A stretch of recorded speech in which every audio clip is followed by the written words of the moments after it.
This is the 48-hour window where gold and silver stop behaving like charts and start behaving like signals. In the next few minutes, I'll show you three things: what changed, why it changed, and what it forces next. The public story is simple.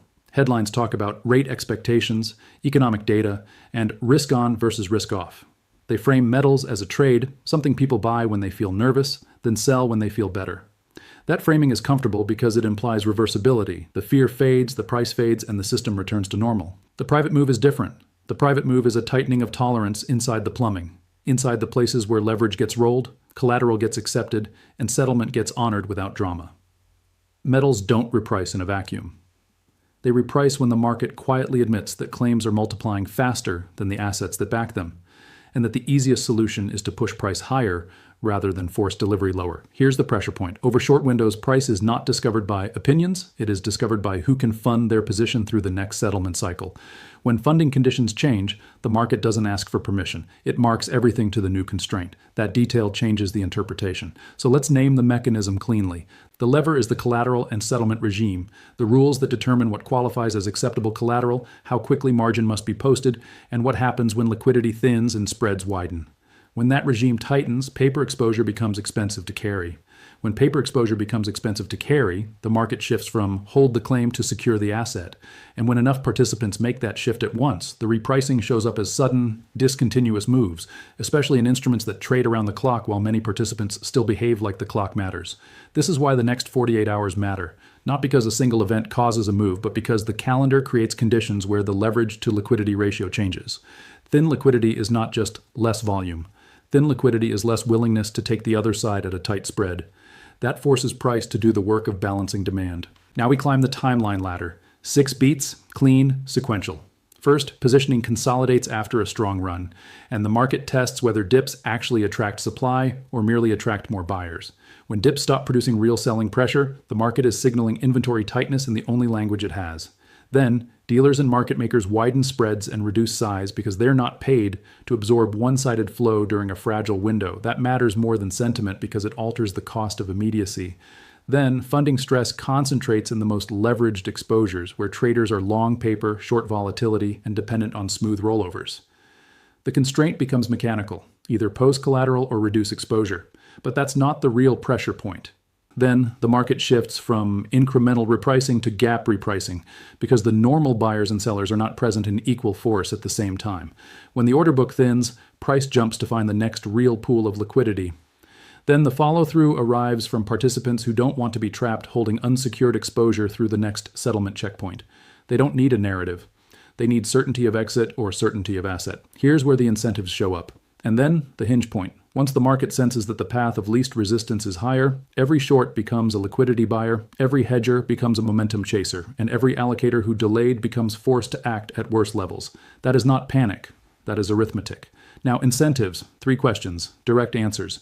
Who benefits? The participant who already holds the asset without leverage. The entity that can meet margin calls without selling into weakness. The allocator who treats metals as insurance and not entertainment. Who gets boxed in? Leverage traders who need continuous liquidity to stay solvent. Institutions that promise liquidity to clients while holding instruments that become illiquid in exactly these windows. Anyone who sold volatility on the assumption that the next 48 hours behave like the last 48 weeks. What gets hidden? The difference between price on a screen and availability at size. The true cost of hedging when spreads widen. The fact that in constrained moments, the market is not debating value. It is rationing exposure. Now, Act 3, what this breaks next, 3 system-level consequences, each with a trigger. If yields stay elevated while growth remains politically protected, then currency credibility becomes the release valve. Not as a theory, as a process. The system chooses the path that avoids immediate default optics. If liquidity conditions tighten into quarter-end style behavior, then paper claims on scarce assets become structurally less trusted. The market begins to pay a premium for simplicity, fewer intermediaries, fewer promises, fewer links in the chain. If official messaging insists conditions are stable, while the funding markets price instability, then confidence splits into 2 timelines, the public narrative and the private balance sheet reality. In that split, metals stop responding to speeches and start responding to constraints. Now translate this into 3 buckets so it lands. If you hold cash, the issue is not that prices rise. The issue is that your cash competes against policy incentives that require ongoing dilution. Cash becomes a tool for transactions, not a tool for preservation. If you hold risk assets, the issue is correlation. In calm periods, correlations look diversified. In constraint periods, correlations converge. The question becomes, can you fund your exposure when spreads widen and liquidity disappears? If you rely on a paycheck, the issue is timing. Wages update slowly, living costs update fast. In a repricing window, the gap between those two timelines becomes the lived experience. Now, the 5-rule playbook. Actions without pretending to give advice. Don't chase the first spike. Track the second-order effect in funding and spreads. Track real yields and dollar strength weekly. They reveal the constraint, not the commentary. Assume policy responses lag reality. They arrive after the market forces the decision. Treat settlement stress as the signal, not the headline that follows it. Keep optionality. The best position in a constraint window is flexibility. Close with the unanswered file. The unanswered question is simple. When the next funding squeeze hits, which institution chooses to protect liquidity by reclassifying what counts as safe, and which market absorbs the cost first, bonds, equities, or the currency itself? Watch the constraints, not the commentary. The next layer is the distinction between a narrative-driven market and a constraint-driven market.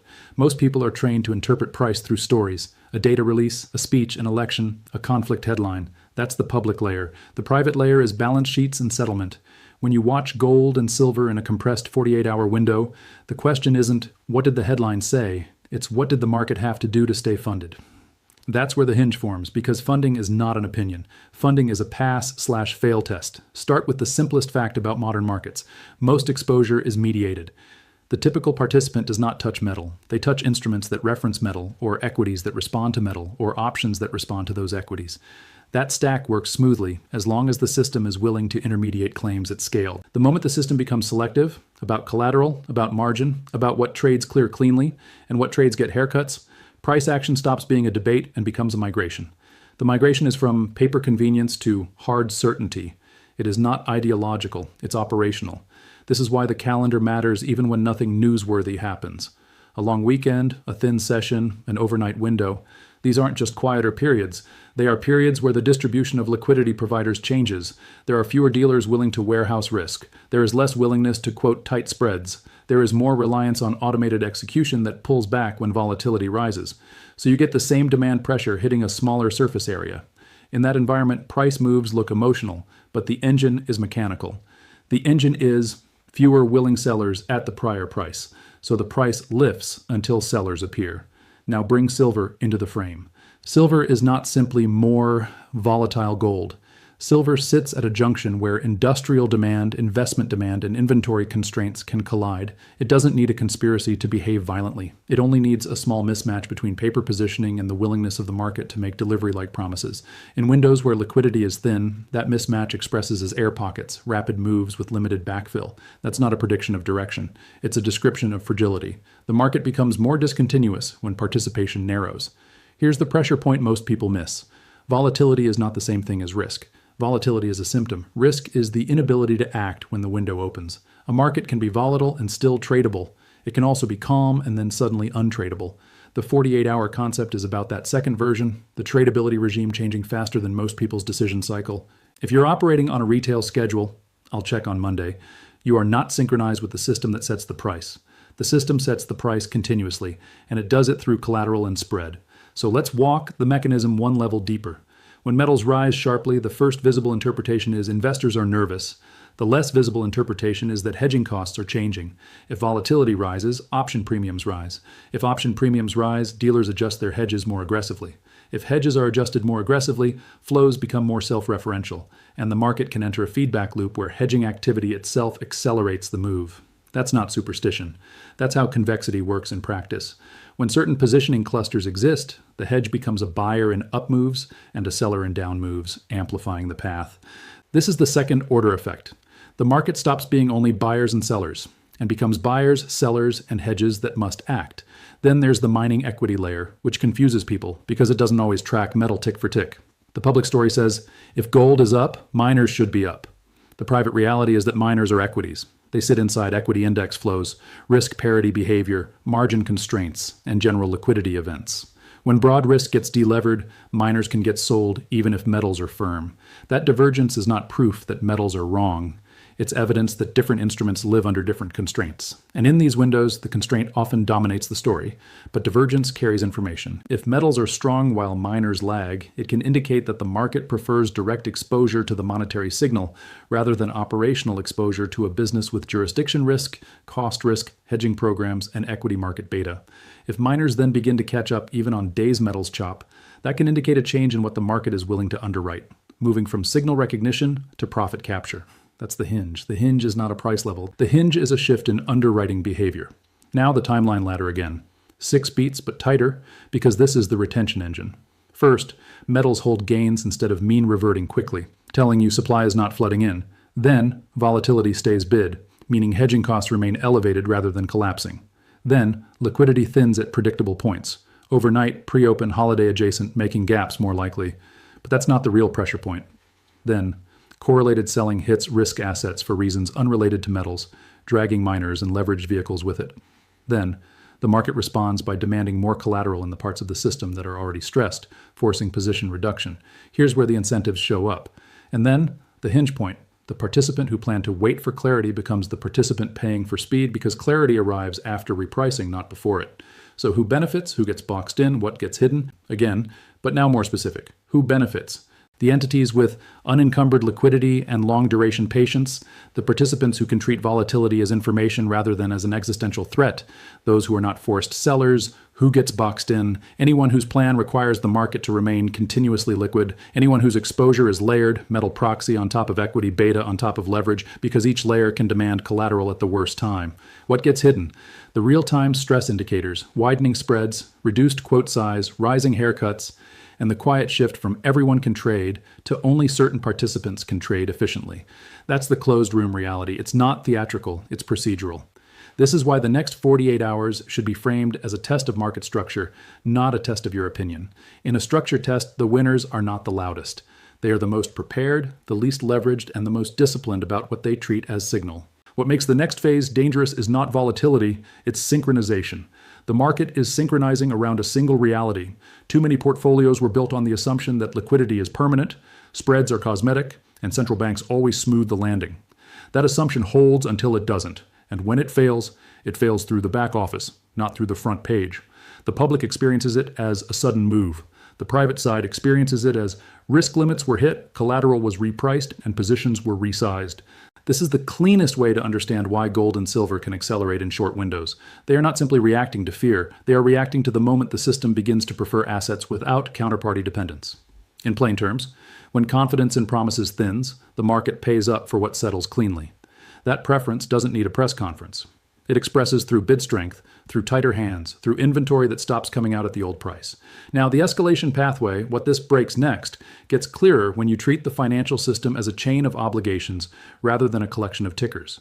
Obligation 1, sovereign issuance must clear at acceptable yields. Obligation 2, banking and dealer balance sheets must intermediate at scale. Obligation 3, households must tolerate the lived effects without political rupture. If any of those obligations begins to wobble, the adjustment mechanism is almost never a neat policy fix. The adjustment mechanism is repricing, sometimes gradual, sometimes discontinuous. Metals, historically, are where that repricing shows up early because they sit outside most of the promise stack. So here are 3 forward consequences, framed as conditional triggers, because this is how serious risk is briefed. If real rates remain restrictive while deficits remain structurally expansive, then the system faces a binary choice. Accept a slowdown that threatens fiscal stability, or loosen conditions and accept currency dilution as the least visible tax. Either path strengthens the logic for holding monetary hedges. The market doesn't need consensus. It only needs enough marginal flow. If liquidity providers keep reducing risk inventory during fragile windows, then price discovery migrates to fewer moments with sharper moves. That produces gaps. Gaps change behavior. Once people learn that price can relocate without them, they stop waiting for confirmation and start pre-positioning. That shift is the behavioral hinge. If equity volatility rises at the same time funding costs rise, then the portfolio construction templates that rely on stable correlations begin to fail. When those templates fail, they sell what they can sell, not what they want to sell. That distinction explains why miners can get hit even while metals act firm, and why the next rebound in miners, when it arrives, can be violent. It's the release of forced positioning, not the gentle repricing of an analyst model. Now translate it again into lived reality. 3 buckets. Because macro only matters if it changes decisions. If you hold cash, the key risk is not a single inflation print. The key risk is that policy and politics converge on the same incentive: keep nominal activity alive.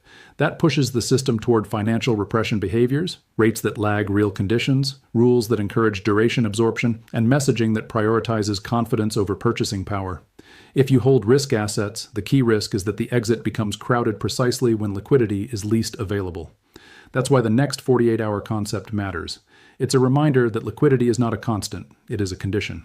When the condition changes, your diversified portfolio can behave like one trade. If you rely on a paycheck, the key issue is that repricing hits expenses first. People experience it as everything got tighter, even though they did nothing wrong. That's the political pressure point. When enough households feel that squeeze, policy gets more reactive, not more disciplined. That reaction feeds back into the same cycle: more support, more issuance, more incentive to protect nominal stability at the expense of the unit of account. Now the 5-rule playbook, stated as behaviors: no cheerleading, no bravado. Don't confuse a calm headline with a calm funding market. Track the weekly signals that reveal stress: real yields, dollar strength, credit spreads, and volatility term structure. Assume institutional responses arrive after the move. Plan your mental timeline accordingly. Treat settlement and collateral as the signal, not the story that journalists build around it. Keep optionality: less leverage, more liquidity, fewer forced decisions. One more retention hinge before we close. The market teaches the same lesson in every regime shift. The lesson is that the most important moves often happen when participation is uneven. People expect the big adjustment to arrive during the most watched hours, with the most watched headlines. It usually arrives when the system is least able to absorb it smoothly. That's not drama. That's structure. So the unanswered file, the question that decides whether this is a brief spike or a phase change, is this: when the next constraint window opens, what is the chosen release valve? Higher yields that stress fiscal math, or a softer currency that spreads the cost quietly across everyone? That answer determines the next leg, not the news cycle. Nothing about this is random. The final piece is this: markets don't move when everyone agrees. They move when the system's internal constraints force a coordinated reprice.